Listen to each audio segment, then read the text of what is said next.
Europe 1, 7h56, Thomas Soto. Le service civique va prendre de l'ampleur dans les mois qui viennent, ça c'est acquis. Bonjour Danny Cohn-Bendit. Bonjour Thomas. Est-ce que comme la majorité des Français, visiblement, vous pensez que François Hollande aurait dû aller plus loin et le rendre obligatoire, ce service civique ? Ce sont deux débats.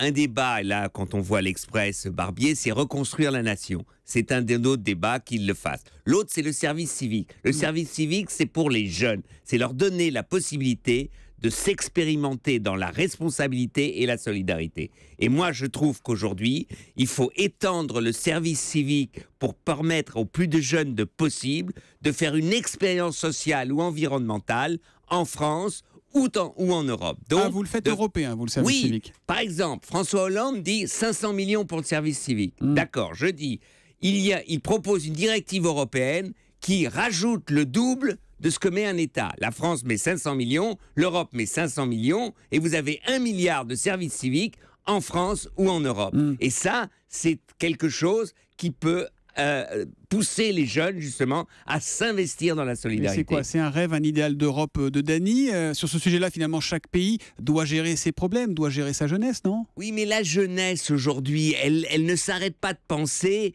aux frontières d'un pays. La jeunesse, elle a envie de s'expérimenter. Et donc, aujourd'hui, de donner un horizon européen, c'est de créer, justement, un idéal européen et de permettre aux jeunes d'expérimenter l'Europe. C'est formidable et ça peut marcher. On le voit avec Erasmus, on le voit pour les étudiants, etc.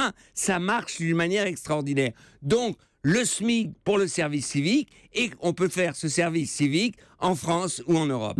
Est-ce qu'avec le recul, une des plus grosses erreurs n'a pas été de supprimer le service, non pas civique, mais militaire ? C'était sous Jacques Chirac. Mais le service militaire ne sert à rien. Pourquoi ? Parce que l'armée dont on a besoin aujourd'hui, c'est plus l'armée de papa. Donc, on dit qu'il structurait un peu, notamment les jeunes qui étaient un peu perdus, qui n'avaient pas de soutien familial. Non, mais alors ça, c'est autre chose. De trouver maintenant quelque chose qui donne un avenir aux jeunes qui sont un peu perdus, ce n'est pas un service militaire. Ce n'est pas un service civique obligatoire. C'est justement un service qui les attire, qui dit « ça, je veux y aller ».